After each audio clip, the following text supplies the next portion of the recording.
Okay, so the first book in this scavenger hunt is The Hidden Hours by Sarah Foster. This is what has inspired this whole decision to do this. The reason I was inspired by this average thriller, it's your standard thriller. It's set at Christmas time, which is why I was reading it this Christmas. But in it, the protagonist is working at a children's and young adults publisher in London. And there is a specific mention of the illustrator Sean Tan.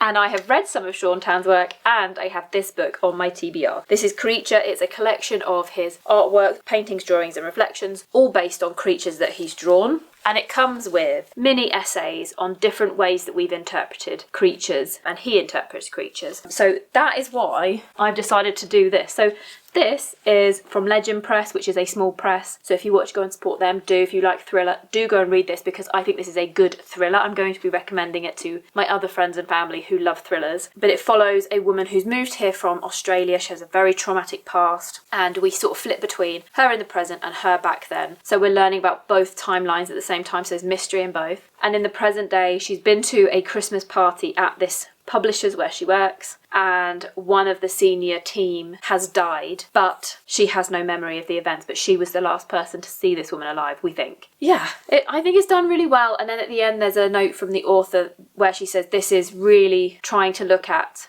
abject loneliness. I would probably give this a 4-star as a thriller. I think it's a really good one, but thrillers will never be my favourite books. They're just sometimes nice light relief after a heavy semester, so that's a good one. And this will be my next read, and possibly my first read of 2026. So I'll tell you about this when I've read it and where we're going next in this scavenger hunt across my shelves. Right, I finished Creature by Sean Tan. This is actually very readable. It only contains sort of 4 essays, well, an introduction and 3 mini essays. Sorry, that was the dog walking past.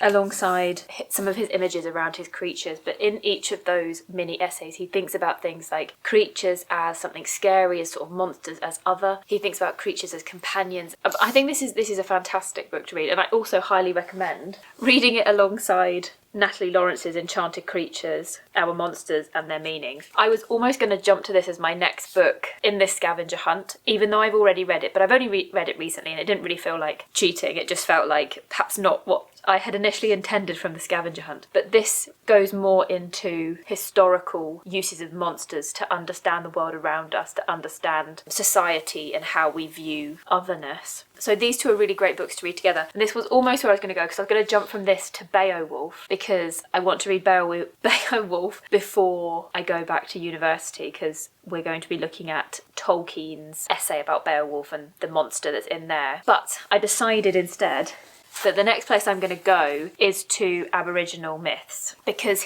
Sean Tan is Australian, and he mentions in here that he was inspired by the stories that he was reading as a child about Aboriginal creation myths and things, and the monsters that are present in there. Yeah, I highly recommend this book. It is absolutely beautiful, and I read it in a day, without any effort, because it's only a couple of short essays and then looking through the pictures, and the pictures are just incredible. Very glad that I got to this because of a scavenger hunt, because I think this would have sat on my shelf for quite a long time if I hadn't been sort of pushed to read it from seeing it mentioned in another story. So yeah, I'm hoping actually this one is not going to be too bad, because this is Aboriginal myths but alongside paintings done by an artist to sort of represent each of those myths. So hopefully this won't take me too long to get through, and it'll be another book checked off my list. And I don't know where I'm going to go from here. I'll tell you how this goes in a minute.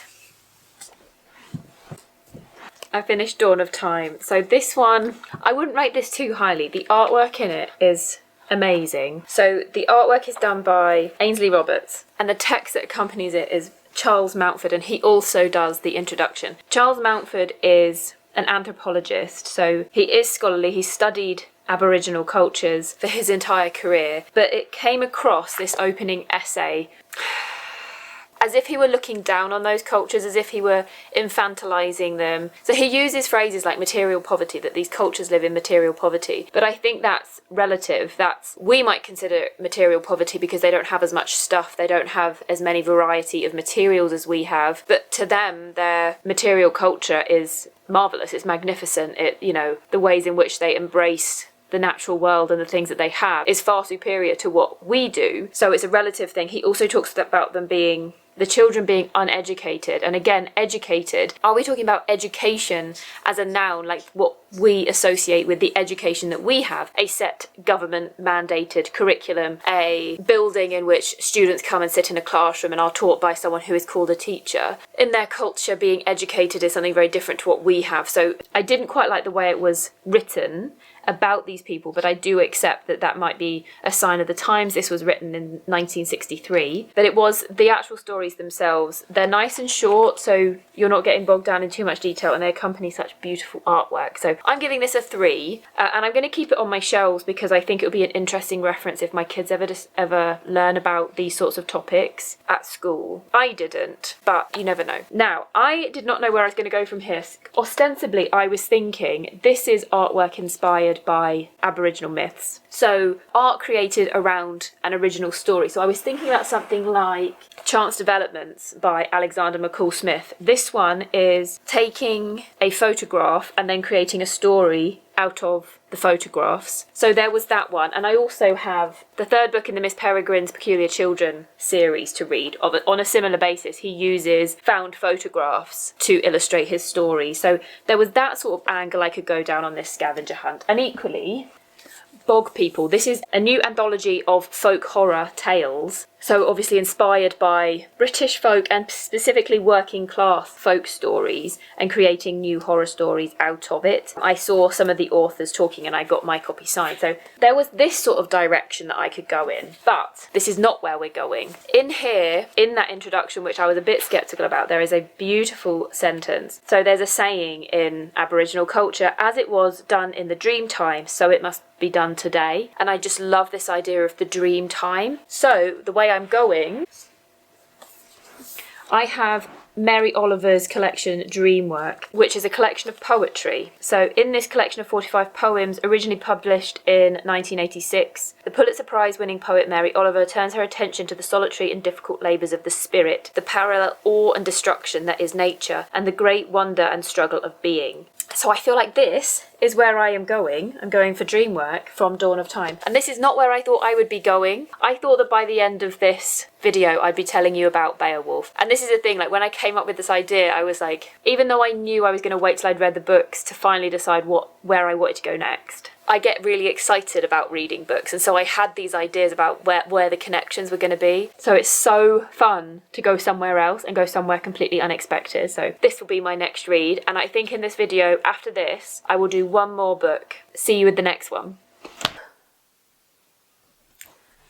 I feel a little bit annoyed because I think I forgot to hit record when I was doing an update about this book and then moving into the next book, because I've just gone to like collate my clips and my review of this book is missing. So this is my collection of poetry from Mary Oliver. This is one of the best collections of poetry that I have read. What I often find with poetry is that I'll like 1 or 2 poems from a collection and then the rest of them won't really resonate with me. But this one, there's so many poems in here that I really like, so many that I've underlined and I've like starred the whole poem. I just really loved it. I think one of my favourite is actually called Dreams. I've starred that one and turned up the page. And I just really loved this. And yes, I think it really worked with the last one, this idea of dreams. It is called Dreamwork, but there's the theme of dreams comes back again and again. But a lot of it is about how we work out who we are, how we overcome traumas, how we sort of process those and the feelings that arise because of those traumas. Like there's so much in this. It just feels like it's just so helpful when you're going through tough times, when you've been through tough times and you want to feel like you're kind of seen in that trauma that you've been through.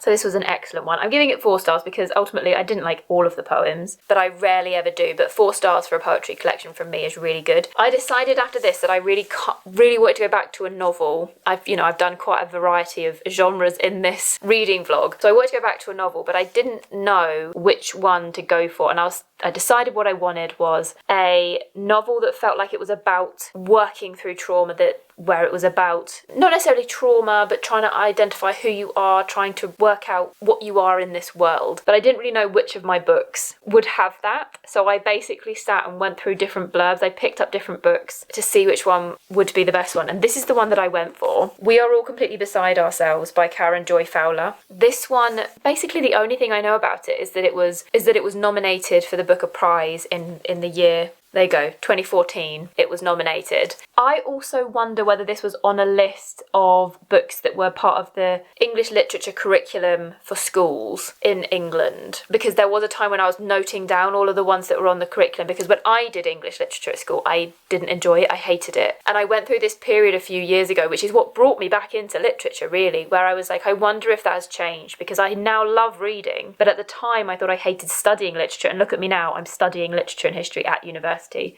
and yet those were the subjects at school that I hated. So that's why this book is on my shelf, even though I knew basically nothing about it. So reading the blurb, what if you grew up to realise that your father had used your childhood as an experiment? Rosemary doesn't talk very much, and about certain things she's silent. She had a sister, Fern, her whirlwind other half, who vanished from her life in circumstances she wishes she could forget. And it's been 10 years since she last saw her beloved older brother, Lowell. Now at college, Rosemary starts to see that she can't go forward without going back to the time when aged 5 she was sent away from home to her grandparents and returned to find Fern gone. I'm not going to tell you anything else about this book, except for one thing, but I'm not going to tell you anything else about the plot of this book, because I think it's really great to go into it blind, only knowing that this is about a girl who is trying to work out what happened to her in her past. As it says, her childhood was an experiment from her father, because that's how I approached it. And about a third of the way in, there's quite a big twist that, unless you know anything about this book, you don't see coming. Or you might not see coming, you might see it coming. I didn't see it coming.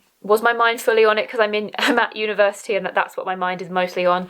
Maybe, but there is a twist that comes a third of the way through that I was not expecting. But what I will say about this is, if you really struggle with cruelty to animals, and I mean, we all struggle with that, that's a horrible thing, right?